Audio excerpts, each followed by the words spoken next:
Em, Buenas tardes. El día de hoy vamos a ver el análisis semántico. Entonces, para esta primera parte voy a explicar un poco qué fue lo que hice en mi código. Digamos como lo trabajamos fue que hicimos una tabla para las variables en el que, digamos, definimos, por ejemplo, si era un método, si era, bueno, en este caso si era un array, el valor de la variable, el tipo. Y si era un método, pues qué tipos tenía dentro de la variable. Más que todo esto fue para poder hacer un análisis semántico más sencillo. De ahí lo que hacemos es que se creó una función que se llama search stack, que lo único que hace esta función es buscar dentro de cada scope las variables para detectar este problema. O sea, si la variable ya fue declarada anteriormente o si la variable a la que estamos llamando es accesible. O sea, digamos que yo estoy llamando X, pero en ningún momento declaré X en ya sea como global o local. En este caso debería tirar error porque no la encontró en el stack. Realmente para estas dos funciones son las que cumple esta función de search stack. Después de esto vamos a possibilities. Esta función lo único que hace es comparar entre todos los tipos de, bueno, todos los tipos de variables que podamos tener, dígase bool, int, float o char. Entonces, más que todo es para ver todo eso, para ver que sean compatibles o dado caso tirar error. De ahí el corazón de bueno, de este código es uniqueness, que es básicamente como le mencionaba anteriormente, donde está metido esta de search stack, que lo único que hace esta pues es manejar todos los casos habidos y por haber dentro de los scopes. Con el tema de si la variable está declarada, si no está declarada, si fue declarada dos veces, si el tipo corresponde, digamos, por ejemplo, quiero asignar yo que sé un int con un float para evitar más que todo este tipo de problemas.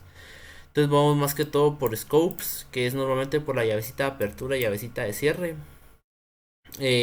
Vimos el tema de números y hexagesimales, todo con tal de saber si el número es un float o no. También corroboramos eso al momento de realizar operaciones en expressions.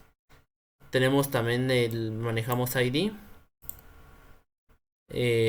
También manejamos esto específicamente también por el tema de arrays para evitar pues problemas, por ejemplo, como que el usuario quiera meterle pues 5.4 dentro del array. Eso no se puede porque no es válido, pues no tiene ni siquiera sentido.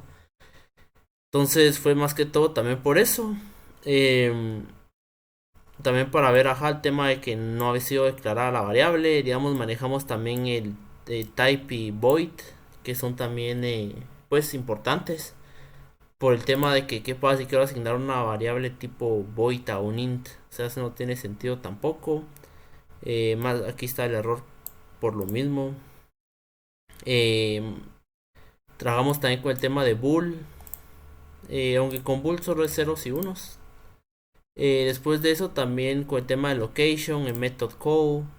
Le damos para ver si la variable es una función o no. O si la variable fue declarada como array o no. ¿Qué pasa si solo declaré int x y luego quiero poner x entre corchetes 4? Eso no se puede porque x no fue declarada como un array. Aquí está también el error para el array. Em, si es una función, pues hay que llamarla como tal. Em, de ahí solo volvimos a meter otra vez el tema de mostrar el árbol. Ahora mostramos el árbol ya no con la referencia a su tabla, sino ahora con los tipos de datos que son. Por ejemplo, ahora ID ya no va a salir con un número que va a hacer referencia a su tabla, sino que ahora ID va a salir, por ejemplo, con int, float, char o bool. O los expression también, solo para que se pueda saber qué tipo de variables son, o qué tipo de datos, mejor dicho, son. Eh, de ahí vamos con type check, que este es el último análisis que se hace. Aquí, por ejemplo, miramos, por ejemplo, el tema de void. Cuando queremos asignar algo, por ejemplo, un x igual a void, eso no se puede hacer, no es válido. Si las variables no son del mismo tipo. Eh, También, bueno, tema otra vez de array. Solo es para para estar totalmente seguro. El valor es tipo void, las variables no son del mismo tipo. También al momento de llamar funciones en method call, eh, también para asegurarnos de que si por ejemplo mi función x, yo quería los parámetros int algo e int otra cosa, ¿qué pasa si meto tres valores en la función? Tampoco es válido, por lo que también se dejó ese error. También si por ejemplo mi función esperaba recibir como parámetro un int y yo metí un float, por ejemplo, también para mostrar ese error. O si la llamada función está incompleta, ¿qué pasa si mi función pedía tres valores y yo le mandé solo dos? También tema de return. ¿Qué pasa si... Pues sí, ¿qué pasa si yo creo una función como int y no retorno nada? También es error. O si solo puse return y no puse ningún tipo de dato y pues no es void. O si en dado caso pues es void y yo puse un return para algo. También si el usuario ni siquiera puso ningún return, también debería tirar error.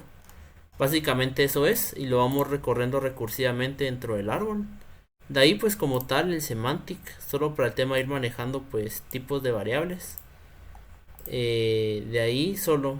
De la última parte de acá es simplemente el script para JavaScript, simplemente para mostrarlo al momento de exportar el HTML. Y básicamente eso sería todo. Entonces, solo para que quede claro, para correr el compilador es g++ compiler.cpp o compiler. Así es como se compila en C++. Y en dado caso, si yo quiero correr algo, compiler.ex. Si en dado caso no se le quedan las instrucciones, puedo apachar simplemente enter. Aquí se las muestran. Pero en este caso, para correr el compilador es compiler.ex espacio guión debug. Y de ahí pone, empezando con mayúsculas, cuáles son los stages que quiere correr. En este caso yo voy a correr el lexer, el parser y el semantic. Entonces me muestra el árbol. Este es el código de ejemplo. Este código no tiene ningún error semántico. Por ende mostró el árbol como puede ver acá. Entonces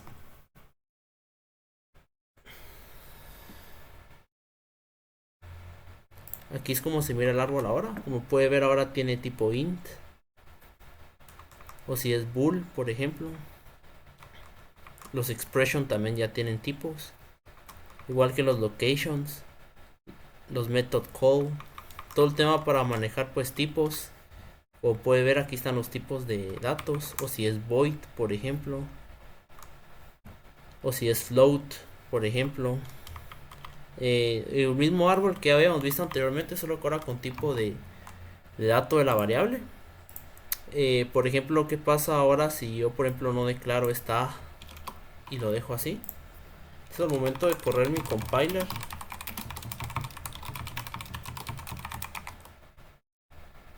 Va a tirar error, la variable no ha sido declarada. Entonces, por supuesto, pues hay que declararla. Entonces, ahora si corro otra vez mi semántico, va a tirar error. ¿Por qué? Porque no son del mismo tipo. Yo la declaré como A, pero tiene que ser como float. Perdón. Porque estamos trabajando con float, más no con A. Más no con int. Va, entonces, ¿qué pasa? Por ejemplo, si yo pongo aquí un return, por ejemplo, en esta función tipo void.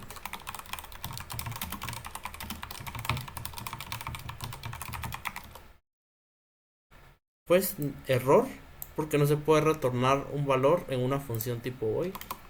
Tampoco. Aquí no hay error, porque x está declarada. Pero ¿qué pasa, por ejemplo, si yo decidiera quitar x acá?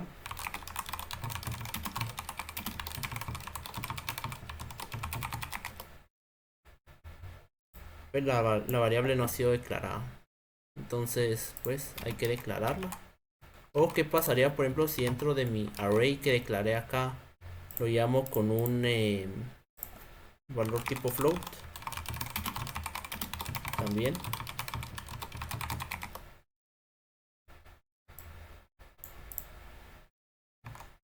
Básicamente, esos son